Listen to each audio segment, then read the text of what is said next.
Orang yang terbiasa gibah saat di dunia dan dia tidak bertobat, maka di akhiratnya langsung dihidangkan makanan yang terbuat dari bangkai orang yang digibahkan itu. Nih saya kasih gambaran ya, maaf ya. Kalau ada orang gibah bisa membicarakan seseorang dengan niat untuk merendahkannya. Begitu dibicarakan itu baru disebutkan namanya dengan niat tadi, itu sudah memindahkan pahala. Di hadis Muslim, pindah pahala. Ya. Misal Anda bicarakan, jangan Anda lah, orang lain ya. Bisa bicarakan yang lain, begitu dibicarakan disebut namanya. Itu Adi Hidayat tuh. Ya, baru Adi Hidayat tuh. Ustadz bid'ahnya belum disebut. Ya. Itu Adi Hidayat tuh, ya. Begitu disebutkan Adi Hidayat, itu langsung pindah pahala dia kepada saya. Seketika. Ya, seketika. Saya tidak Ustadz, bagus. Tidak seperti yang itu tuh, dia tuh selalu begitu. Nah, itu pindah.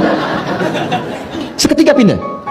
Nah, kalau dia tidak bertobat, diteruskan Adi Hidayat tuh begini, sebutkan semuanya. Itu secara otomatis langsung akan dibentuk dari mulai wajahnya, ke tangannya, sampai dengan ke kakinya. Kalau tidak bertobat, maka hukuman pertama saat masuk neraka ini makan bangkai saudara yang kamu telah bincangkan di dunia. Ayo, habiskan, dipaksa tuh, terus. Tarik dulu bunuh-bunuhnya, celupkan ke neraka. Begitu dicelupkan, lapar ya, tuh makan bangkai. Ya, ayo makan. Haus, nih minum nanah. Masukkan, ayo angkat, masukkan, angkat. Lapar, buang. Demikian seterusnya. Jadi awas, hati-hati.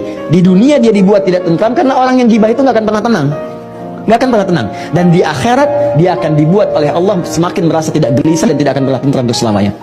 Orang yang rajin ibadah, orang yang dekat dengan Allah, orang yang cepat merespon seruan-seruan Allah, maka akan diangkat oleh Allah Subhanahu wa taala derajatnya dan didekatkan dengan rahmat dunia dan akhirat. Rahmat dunia sifatnya disebut dengan Rahman. Karena itu orang-orang yang ibadahnya khusus, spesial, rajin, cepat dekat dengan Allah, maka Allah akan berikan rahmat-rahmat dunia lebih cepat dibandingkan dengan hamba-hamba biasa. Itu yang dicontohkan kepada Maryam alaihissalam. Maryam punya mihrab, rajin ibadah, melebihi kadar manusia-manusia yang lainnya. Kalau orang-orang lain siangnya makan, ia puasa, malamnya tidur, ia tahajud. Ya, banyak beribadah kepada Allah di luar batas keadaan manusia biasa. Maka apa yang terjadi? Beliau biasa, bukan nabi, bukan rasul, tapi rezekinya dimudahkan oleh Allah lebih daripada orang-orang yang lainnya. Langitkan saja doamu, tenanglah dalam diammu, lakukan yang terbaik dalam usaha-usahamu. Allah tidak akan pernah menyanyiakan usaha dari hamba-hambanya. Dan jangan pernah ragu karena Allah tahu isi hatimu. Jalan menuju Allah itu adalah jalan yang sepi, tapi tenang dan menyenangkan. Jalan menuju Allah itu memang tidak mudah, tapi endingnya pasti membahagiakan. Semangat terus untuk mendekat ke Allah ya. Barakallahu fiik.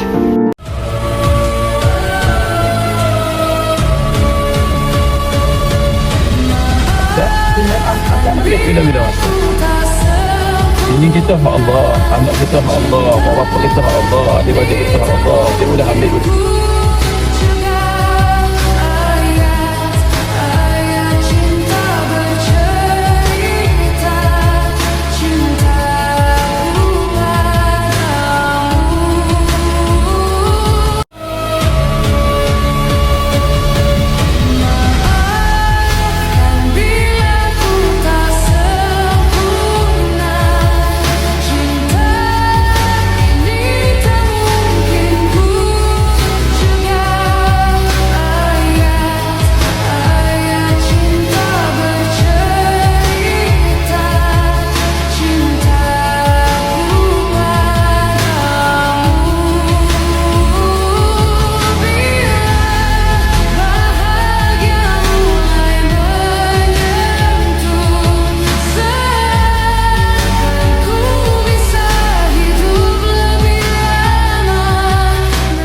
Ada sedekah yang paling utama namanya sedekah subuh. Sedekah apa? Subuh. Ma min yawmin yusbihu al-ibadu fihi illa malakan yanzilan wa yaqulu ahaduhuma Allahumma ati munfiqan khalafa wa yaqulu al-akhar Allahumma ati mumsikan talafa. Setiap subuh itu ada dua malaikat menyertai kita, menemani kita. Malaikat pertama mendoakan, ya Allah kalau dia sedekah, lipat gandakan hartanya, berkahi hartanya, ganti dengan berlipat-lipat hartanya. Wa yaqulu al-akhar, yang lain juga mendoakan, Allahumma ati mumsikan talafa, ya Allah kalau dia menahan diri dari bersedekah, miskinkan dia, bangkrutkan dia. Jadi sedekah subuh itu powerfulnya apa? Didoakan para malaikat. Kalau kita sedekah subuh, kita didoain malaikat. Kalau bisa kita sedekah subuh terus, jangan nggak sedekah subuh. Mari manfaatkan di momentum terbaik. sedekah-sedekah terbaik kita. Nabi itu kana ajwa dan nas. Nabi itu orang yang paling dermawan. Hari-hari biasa di luar Ramadan aja dermawan. Dan ketika masuk Ramadan, dermawannya itu berkali-kali lipat.